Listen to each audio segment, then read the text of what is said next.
করে আমার কাছে আসলেন? আমার বউটাকে একটু আদর করতে চলে আসলাম, ব্যাস। কথাটি শুনেই রিদিতা আমার কাছ থেকে নিজেকে ছাড়িয়ে নিবার চেষ্টা করে বলে ওঠে, না না, আদরের কোনো দরকার নেই। দেখছো না রান্না করছি, ছাড়ো আমাকে। ছাড়বো না।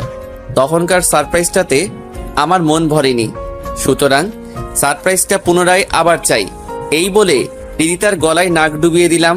কিচেন রুমে এসে আপনাকে এত রোমান্টিক হতে হবে না। কেউ দেখে ফেললে লজ্জায় মুখ দেখাতে পারবো না। ছাড়েন বলছি। এত সুন্দরী বউ পাশে থাকলে সবাই রোমান্টিকই হবে, তাহলে আমার কি দোষ?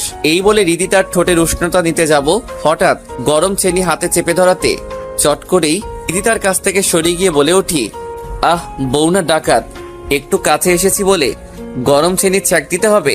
ধুর, তোর কাছে আসাই আমার ভুল হয়েছে। মানা করার পরেও শুনছিলাম না কেন?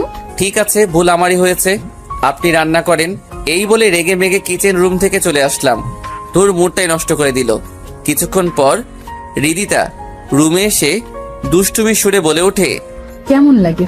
ফুলসজ্জার রাতে আপনি আমাকে ছ্যাঁকা দিয়েছেন, তাই এর প্রতিশোধ নিলাম। এবার তাহলে আমিও প্রতিশোধটা নিয়ে নেই, দাঁড়া। এই বলে বিছানা থেকে নেমে রিদিতার দিকে এগিয়ে যাচ্ছি। দেখে ও পালানোর চেষ্টা করা, আগে খপ করে তার হাত ধরে হ্যাচকা টেনে বুকে জড়িয়ে নিয়ে বললাম, এবার তোর কাছ থেকে আমাকে কেমনে সরাবি? নিজেকে বাঁচানোর টেকনিক আমার জানা আছে, তা দেখতে চাও?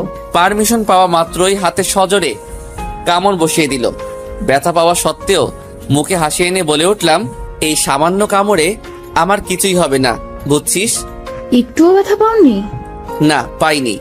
এই বলে রিদিতাকে বিছানায় নিয়ে প্রথমেই কপালে চুমু এঁকে দিলাম। তারপর স্বামী স্ত্রীর মধুর ভালোবাসায় দুইজনে হারিয়ে গেলাম। আলিঙ্গনের পর রিদিতা